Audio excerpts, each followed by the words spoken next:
one of my personal favorites, Gremlins, man. Gremlins. Oh man. Yeah, you're gonna have to carry this one. I haven't seen that for such a long time. Really? And is that because you were like, as a child, you were like, this is beyond me, or this is below me? No, I don't know. Just never.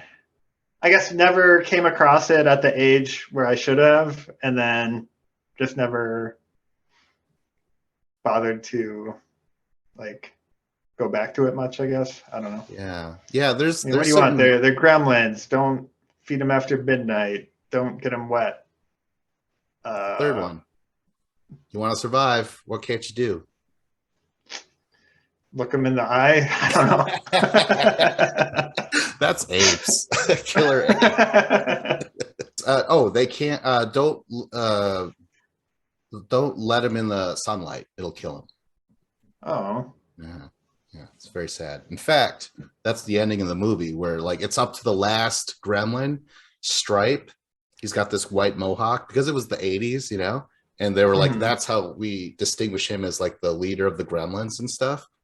But I fucking love that movie so much. Like all the gremlins die from in a theater fire, right? Right. Remember Yeah. that? Okay. And then after that, it's all about trying to kill Stripe at the end, right? And I loved Stripe so much. When I was a kid, I had a Stripe doll. It was it was awesome. And then one day, during the night, we were like, I was like, so small, so young. We were driving, and our vehicle just caught on fire randomly. So like we parked over, mom and dad got out. We were all kind of piled up in the back and stuff. So our dad grabbed us out there, and I was reaching for Stripe, Oh, and I got taken away. And the only reason why I wasn't completely shattered by all this, where I was like, well, you know what, Stripe, he burned like his brothers and sisters did in the theater. So in a way, he's united to him. That's how I thought when I was a child. I guess good. Well, otherwise I would have been probably Yeah, just I like, know, right? like rocking back and Yeah, forth on the side of the like the road. alternative was just being crushed on losing your best friend. They're like, Vince, it was crazy. We thought you were gonna cry, and we get it to you, and you're like, "How are you okay with Stripe?" And I'm like, "Stripe who?"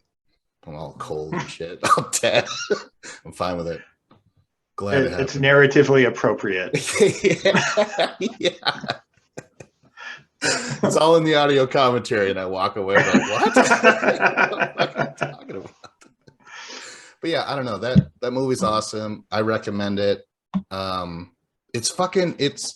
I will have to say this because it doesn't really get brought up in reviews, so maybe you don't care. But the mom is kick ass. Like she's the first one to experience the gremlins when they turn, and she like fucking kills them in the kitchen and throws them in microwaves, blends them in, fights them in like a Christmas tree, all this crazy shit, right? And this is all before our main protagonist, Billy, her son, shows up and saves her.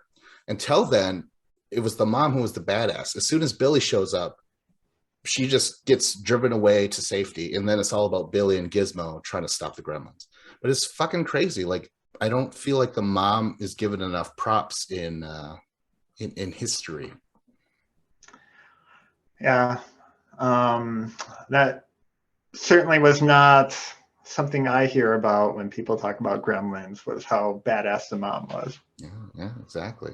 They're probably just oogling fucking what's her name? Phoebe Cates, which I don't blame them. She's Who like can blame them? one of my great crushes, and she's in just one of the greatest movies. So that's awesome. And in the sequel. Yeah. Moving on, John.